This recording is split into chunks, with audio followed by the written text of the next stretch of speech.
আসসালামু আলাইকুম, মেজারাস কুকিংয়ে আপনাদের স্বাগতম। আশা করি আপনারা সকলে ভালো আছেন। তো আমিও ভালো আছি। আপনারা ইতিমধ্যে থাম্বনেল দেখে বুঝেই গিয়েছেন আজকে আসলে কি রান্না করতে যাচ্ছি। তো আজকে আমি শীতকালীন সবজি ফুলকপি রান্না করতে যাচ্ছি।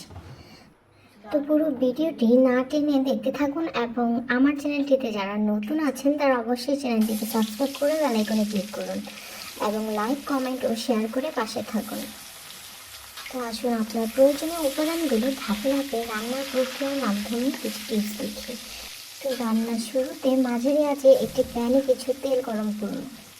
তেল গরম হয়ে যাওয়ার পর আমি আগে থেকে 5 টুকরো তেলাপিয়া মাছ হলুদ আর লবণ দিয়ে মেখে রেখেছিলাম, তা দিয়ে দিলাম। আমার ফ্যামিলিতে যেহেতু 5 জন সদস্য, তা আমি 5 টুকরো মাছই নিয়েছি। আপনারা চাইলে কম বেশি নিতে পারেন।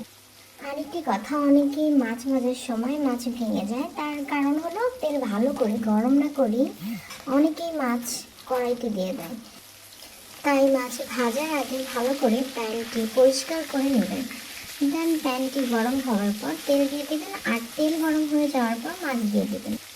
তবেই মাছগুলো আর ভেঙে যাবে না। আশা করি এই টিপসটি ফলো করলে অবশ্যই সুন্দর করে মাছ ভাজতে পারবেন।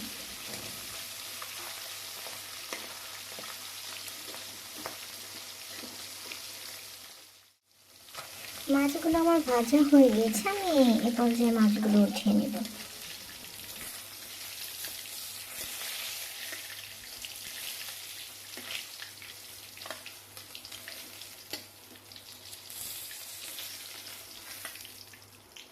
তো একই তেলে আমি কেটে রাখা ফুলকপি ও আলুগুলো দিয়ে দেব।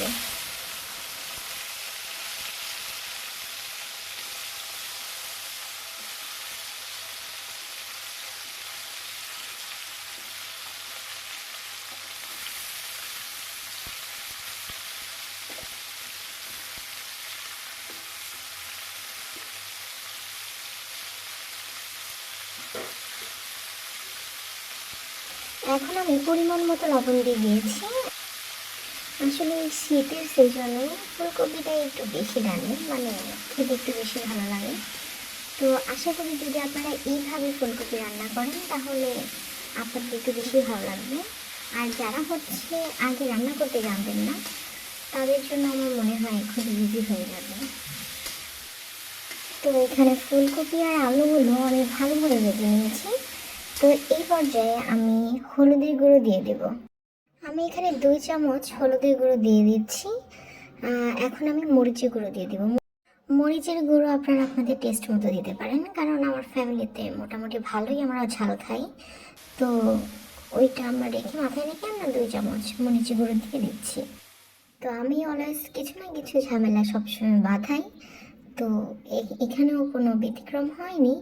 আমি ভুলে তরকারিতে ঝোলের অংশটুকু ভিডিও করতে ভুলে গেছি। তো আপনারা পরিমাণ মতো তরকারিতে ঝোল দিয়ে দিবেন।